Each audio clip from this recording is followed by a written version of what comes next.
Call of Duty is an amazing franchise most console gamers know and love. In recent years, Call of Duty has failed from its golden days and is a shell of its former self.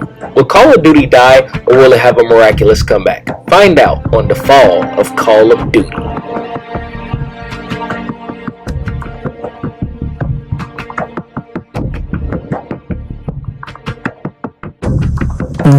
Call of Duty was pretty cool, man. It was like one of those games where, since multiplayer wasn't really a thing back then, like you would just go and probably split screen, 1v1 your friend or something, or if you have 4 controllers, you would just go ahead and, do a little 4-man free fall. Everybody would be watching each other's screens and cheating and all of that, but it was still fun. Call of Duty 1 is a game dear to most Call of Duty veterans. This game was the start of an FPS culture that we still enjoy to this day, with an amazing story mode and the connection that came with each of the characters introduced along the way.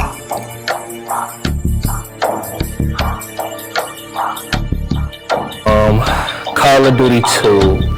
Call of Duty 2 was pretty good. I used to play with my friends all the time. At this time, I was, team Xbox. We had the 360, we had 4 controllers, had a big TV in a kitchen, and we used to just play all of the time, had drinks and everything. Call of Duty 2 was the first game in the franchise that showed enemies on the minimap. The game was a World War II subgenre of FPS that was popularized by Medal of Honor previously.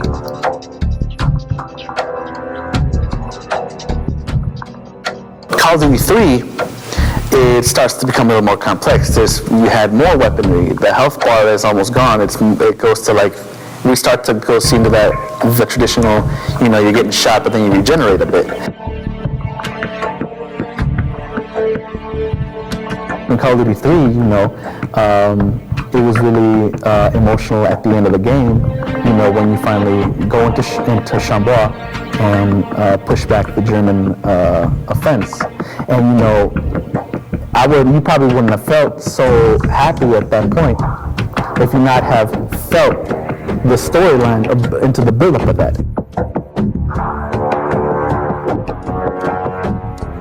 One of the more competitive too, because at this point in time, Call of Duty 4, now you're going into more modern weapons, and now you're starting to see things like, again, the traditional team deathmatch, domination, all that stuff. It was beginning to be not a new concept, but a reinforced concept of FPS gaming.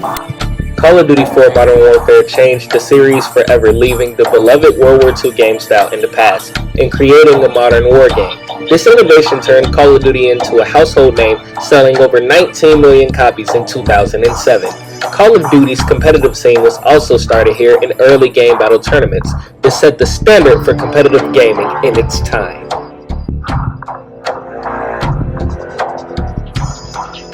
So you're looking at people like Vanoss Gaming, you're looking at people like Tio's Game, that started off playing games like Call of Duty 4, and then just built a foundation off of that.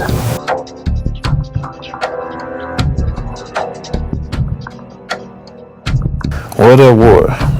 Man, all I remember is people talking about zombies all the time, and I'm just like, what is a zombie? It's like, I didn't know. I had no idea what it was, Unfortunately, I didn't even get to play zombies in World at War. I played it later on a different game. Like I said, we'll get to that one too. But I went back and played some World at War afterwards, after the fact.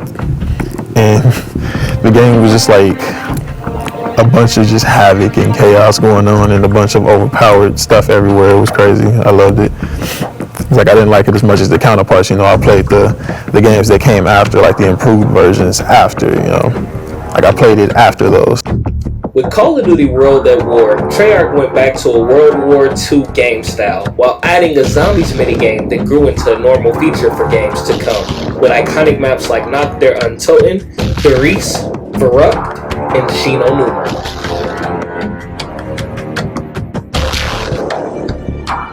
The great atmosphere it had in multiplayer wise. The campaign was pretty good, but the multiplayer was great. It had great maps, great like Rust, Favela, and Terminal. It was a great game all around, and you could have fun with your friends. It's one of those games that if you have friends, you're you're gonna have a great time, and you can spend hours and hours of playing without hesitation. Call of Duty Modern Warfare 2 is one of the games and the franchise that a lot of fans would say is the greatest Call of Duty of all time, having one of the biggest launches in FPS history, landing $401.6 million in the first 24 hours in 2009. But I definitely played Modern Warfare 2 at least 10 times more than Halo 3. I think I had 40 days overall, somewhere around there, on it. 138,000 kills by the time I stopped playing it. That game was the start of it all for me, you know. It was pretty much my official multiplayer debut. You know, it's the game for me where it's just like put me into first-person shooters in general. Like, I always had an interest in them, but that was the game where I just really, you know, became the actual first-person shooter player that, you know, I am today. It was just like, man, they said instead of nerfing everything, well, you know, making things weaker, let's just make everything max power. They just turned all the knobs up on everything so that everything was insane. Like, you just couldn't run down the street without getting blown up from something that landed 30 feet away, or you couldn't walk down the street without getting sniped by a sniper from all the way across the map, like a kilometer away somewhere. It was crazy, man. I loved it. Submachine guns are supposed to have less range, but they were practically assault rifles on there. It was, I love that game, dude. Tactical nukes and everything. It was just chaos and havoc everywhere. Great fun.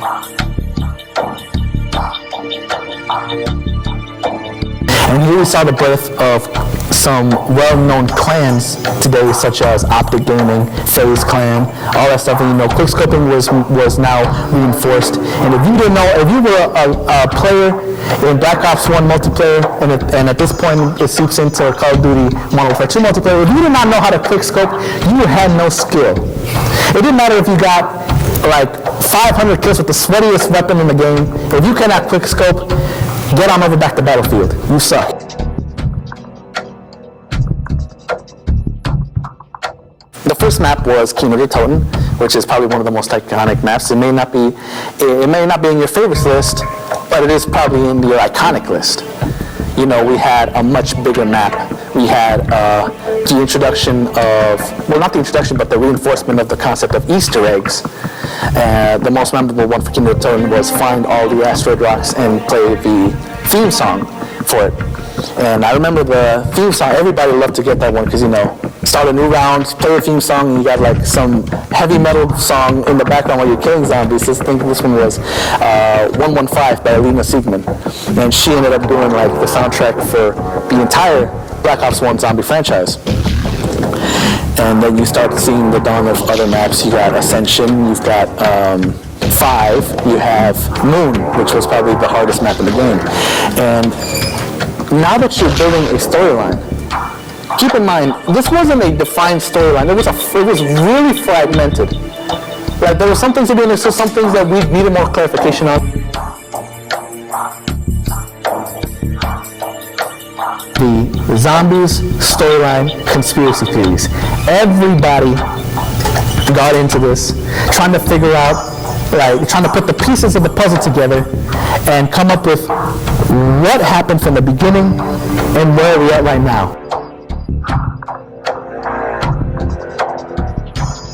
Because now you got people debating on which like half of the franchise is better, Treyarch or Infinity War. Call of Duty Black Ops 1 went in the past once more, but this time it was the Cold War. This game is where the continuation of quickscope montages from clans like FaZe, Fear, Red, and Sword started to circulate on YouTube more. Zombies had been innovated and they added Easter eggs, making it a little more exciting for hardcore zombie players, and Treyarch helped to make many memories for the Call of Duty community with these iconic maps and ideas, which started a rivalry amongst fans on which company was the better developer.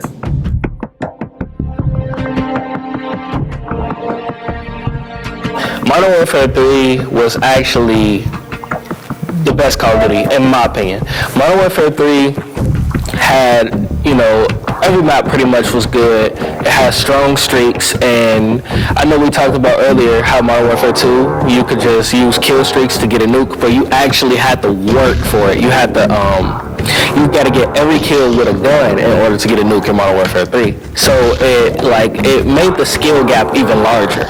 So you didn't really see it much, but when you were in the lobby and it happened, it just looked pretty cool. You know, you seen all of the carnage and everything. Everybody know the MP7 and the Type 25 was probably the meta guns when the game first came out, and it kind of switched over to the NCR 6.8 because of how accurate that thing was and how much power it had.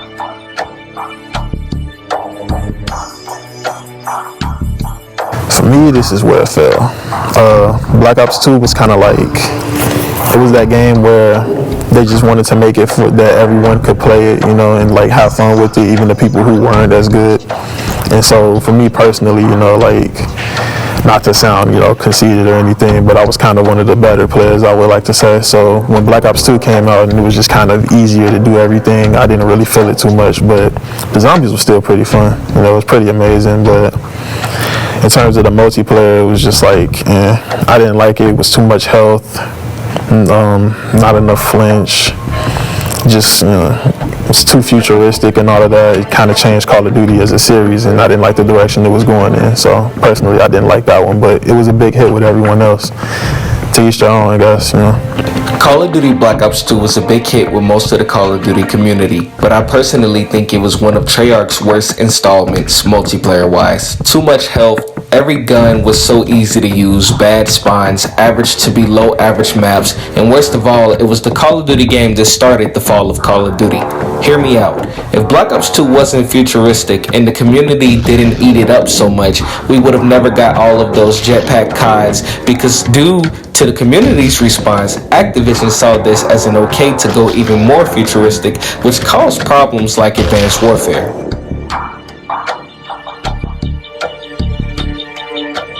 Ghost. A lot of people hated on Ghost, but I honestly loved the game. From story mode to multiplayer to the first map on Extinction, you know, it had balanced guns. It had pretty balanced head glitching, you know, because head glitching is a huge problem in Call of Duty, but in Ghost it really didn't affect you because, you know, you had to have, it wasn't many places in the map where you could just sit in one spot. Only thing I would change about Ghost is the coloring in the game. Sometimes people were way too dark to even see, and how big the map sizes was for 6v6 game modes. It shouldn't be, you know, we shouldn't be trying to find people for the entire match. It shouldn't be like that. Even with UAV. I know y'all remember Stonehaven.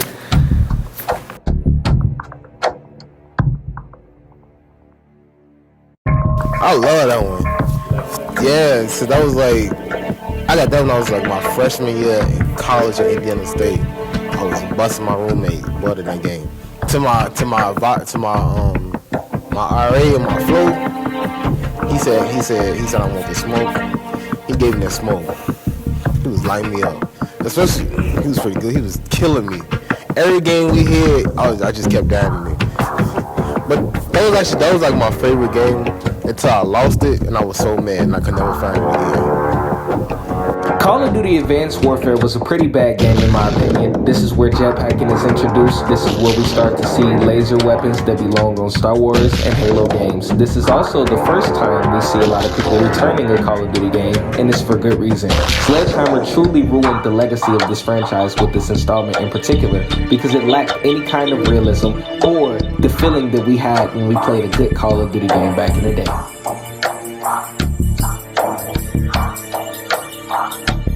I was so happy. I was so excited to get the game. When I got the game, like always, I go straight to the zombies. There's Shadows of Evil.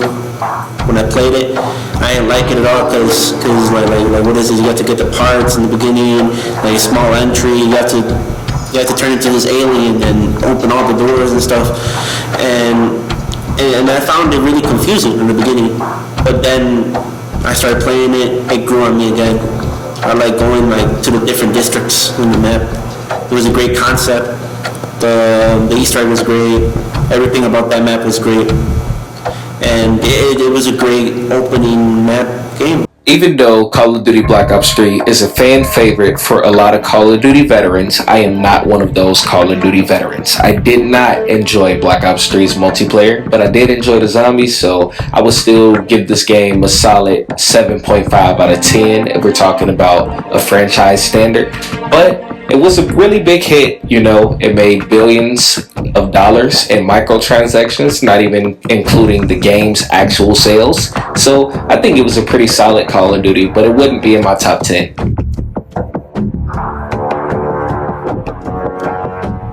And the multiplayer, man, I didn't like it, to be honest. I prefer Advanced Warfare multiplayer over Black Ops 3. but yeah, I could see the guns were like copy and paste, like the BO3. Like they didn't have any new guns. There was a couple of new guns, but it was basically copy and paste. You could go to previous Call of Duties and have the same atmosphere and great overall multiplayer than BO3. But yeah, the multiplayer, I didn't play it that much. It was just the zombies. Like the zombies was innovative in BO3. Like they added so many maps. They added the Zombie Chronicles in the end. That was just like an extra kick.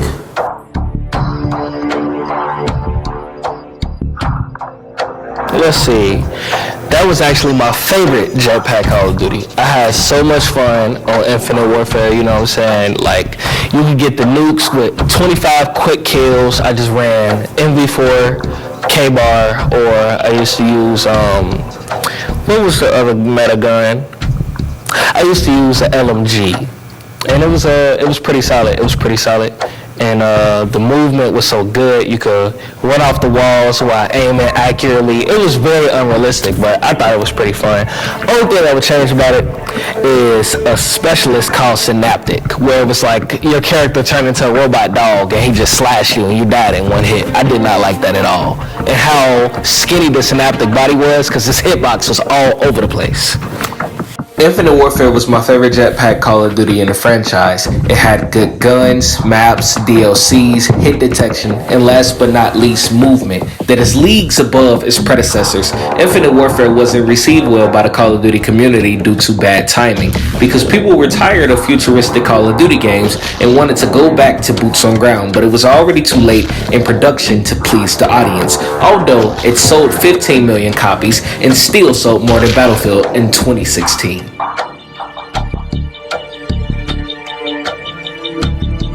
They took it back to boots on ground, you know.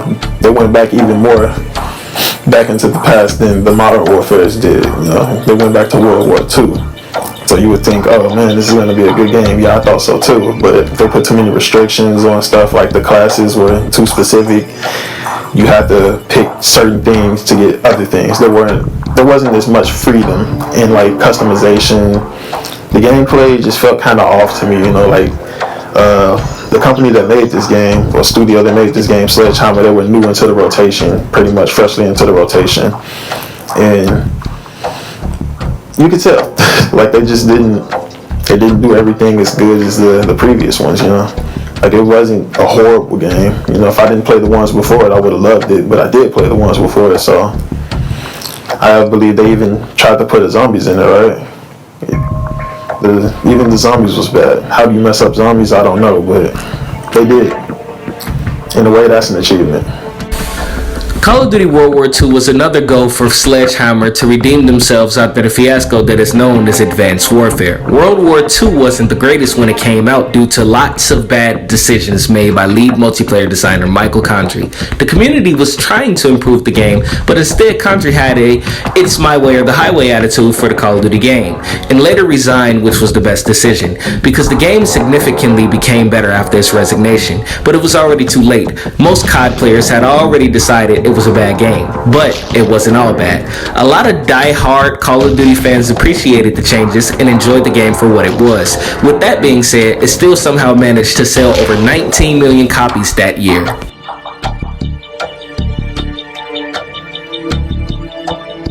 Black Ops 4, copy and paste nightmare. And they changed the health mechanic, as in you have to regenerate your own health which I didn't like. I'm not really a big fan of it, because if you're a good COD player, you got to worry about reloading your gun, and now you got to worry about that and your health at the same time, and you fighting more than one person. It's just a lot, and it's unnecessary. It shouldn't be in a game that's so fast paced. But once I got used to it, it was helpful in some situations, but in most, I would rather just try to get away from the opponent so that I gain my health back and come up with another strat.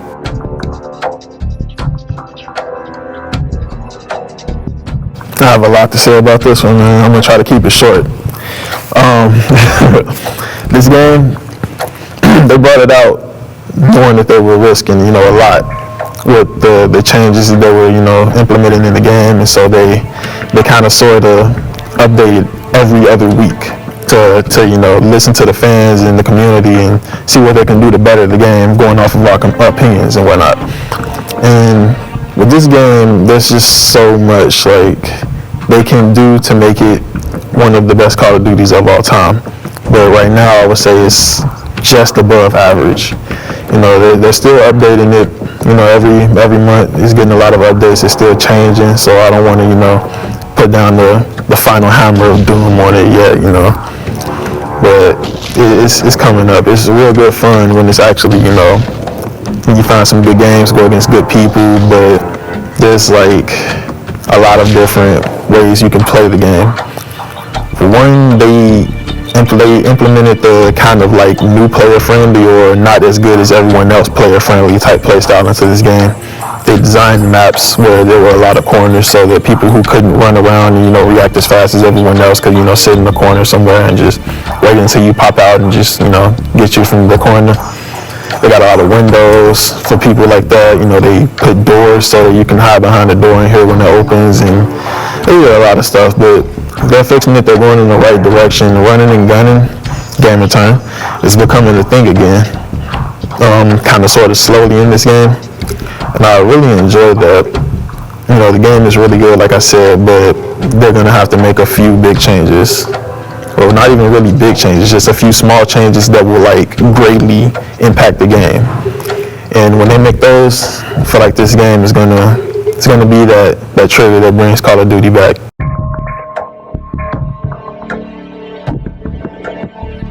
I think this is the rebirth of the series, the one last shot for Call of Duty to be reborn from the past mistakes this franchise released. Infinity Ward is back with another pretty solid game. I would give it a 9.5 out of 10. This game has the best engine and graphics that Call of Duty has ever seen. The multiplayer experience is great. The Battle Royale is way better than the previous Blackout mode, and it feels like an old Call of Duty, and I can play it for endless hours. The only thing I would change is the hit detection, server issues, mini-map dots, and last but not least, cycling kill streaks. Thank you so much for watching the Fall of Call of Duty documentary. Leave a like and a comment on what you thought about the video. See you in the next one. LITM is out.